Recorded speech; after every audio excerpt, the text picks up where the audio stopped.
Welcome to Minnesota Sports Talk. I'm Josh Coan. Yes, I'm back with Minnesota Sports Talk. It's the video series that I kind of used to do a couple years ago. I stopped doing it. I was doing them with Carter Burquest and I. Life changed, whatever. We stopped doing them for a while. But I want to bring them back because I think they're going to be fun.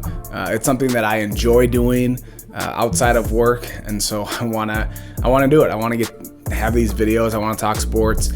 Quite frankly, my wife is probably sick of me hearing me talk to her about sports, and she's like, I don't care. She does care, but just not nearly as much as I do, as much as I want to talk about it. So I'm gonna do these videos again. It's gonna be mostly Minnesota sports, but I'll talk some national stuff too, basically whatever I want to talk about. I'm gonna shoot, produce, and edit the show myself. So if I want to talk about it, I'm gonna talk about it. They're not gonna be real long videos, but just a quick, like I said, chance for me to talk sports a little bit and throw this stuff out there and just give my opinions on some sports topics. So today I want to start with talking about the Vikings.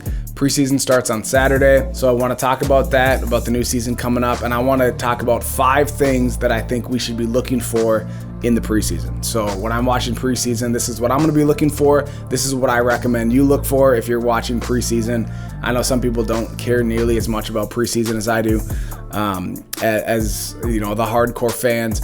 But I want to give you something to watch for. So if you're not used to watching preseason, or if maybe you're not sure, don't follow the team as closely, here's 5 things that you can look for and watch for during these 4 preseason games. Number 5, the first thing I'm going to start with is the offensive line. Obviously, that's something as a Vikings fan we've been watching for and looking at for the last maybe even decade plus, maybe back to, you know, I remember in the late 90s, that was 20 years ago, we had a great offensive line back in 98.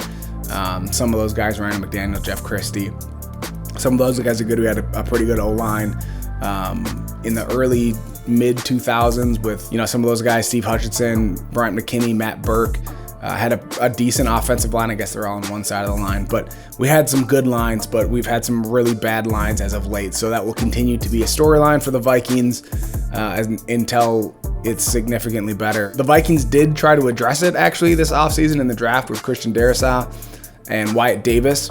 So I think they'll be better, but I think those 2 guys specifically people to watch, and some of the other guys we've drafted at the offensive line position, see their development. I don't know how much they'll play. Maybe the rookies might play more. So watching those guys definitely gonna be something to look out for in the preseason. Number 4 is tight ends, specifically Irv Smith. With Kyle Rudolph gone, he's going to get a lot more attention. Obviously, he's going to get a lot more balls thrown his way. But I'm interested to see in the offseason how he reacts to that, how he develops. You know, we saw good things from him, but is he ready to take that next step? Kind of to, you know, Kyle Rudolph really was elite level tight end. You know, he doesn't maybe get recognition as the best in the game. He's not, you know, Travis Kelce or anything, but he is. He was a very good tight end for us for a long time, so we haven't really had to think much about that position for a while. So seeing if Irv Smith can really step up and take that place. Again, I don't know how much he's going to actually play in the preseason, especially now that he's like the starter. He's the guy at tight end. Might not play a lot, but I think looking out for him and what he can do is going to be important, or something to watch at least. On the offensive side of the ball, again, wide receiver 3. I think this might be, I have it at 3, but it's a really big thing to watch. The reason it probably isn't number 1 on my list is because the top 2 positions at receiver are set. So how much impact does a third receiver have? How important is that? Not sure when you have Irv Smith at tight end too. So, and obviously such a great running back and really good backup running back too.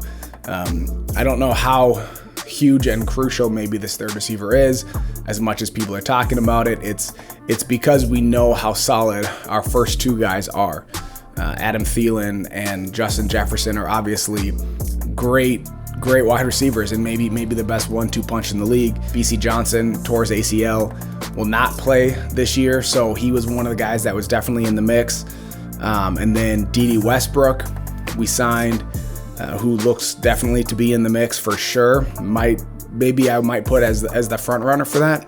We got Chad Beebe coming back, KJ Osborne, and Amir Smith-Marset, who's really shown people some flashes in training camp. So all of those guys are going to be fun to watch. It's those depth Do all those guys even make the roster? A guy like Chad Beebe, who has kind of been hanging on for a while, had some injuries, but does he finally emerge, or is it we've seen enough, this is what he can do, and he gets cut? So the receivers is definitely going to be something very interesting to watch during preseason.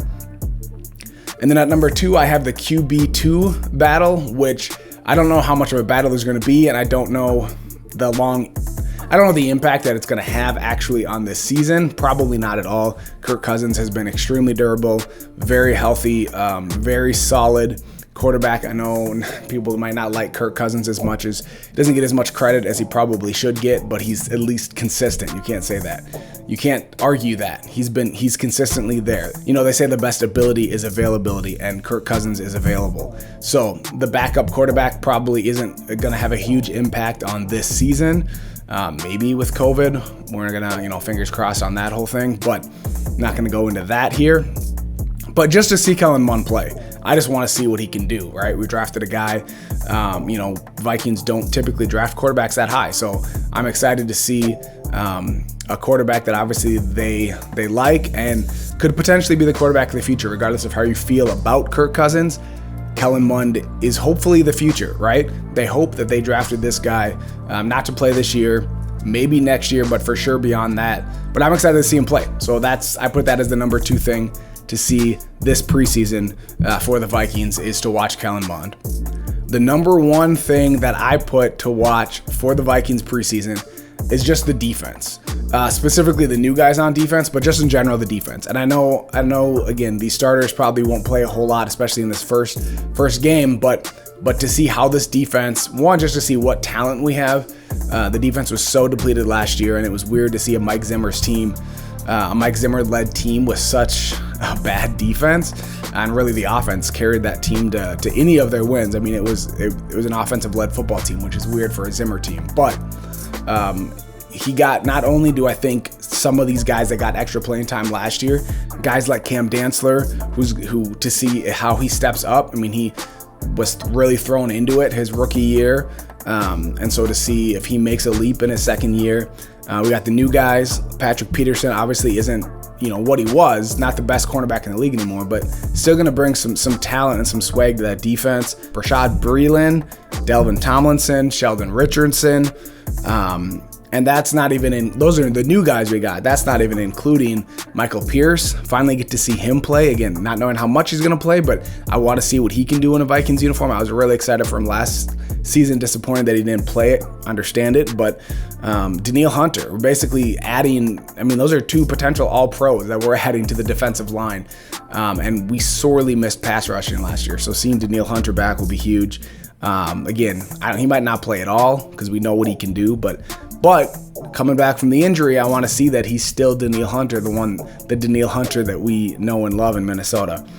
Anthony Barr and Eric Kendricks also missed a lot of last season due to injury, so we're bringing back a lot of new guys, and the other half of our defense is basically new because they're healthy for the first time in a while. So I'm excited to watch that defense to see not only their talent, but how well they play together. Zimmer doesn't actually scheme a whole lot in the preseason, which is actually better though, because then we get to see what these guys can do individual talent-wise. Usually Zimmer hides some of his best stuff for later in the season when the games actually matter. So the preseason is really just his guys lining up against their guys. So we'll get to see what they can do, what they have. And I would expect no matter what we see from this defense in the preseason, they'll be better in the regular season just from Zimmer's schemes alone. So that's the top 5 things that I'm going to look for in the preseason. I'd love to know what you're going to be looking for. Is it the defense? Is it Kellen Mond, wide receiver 3 position?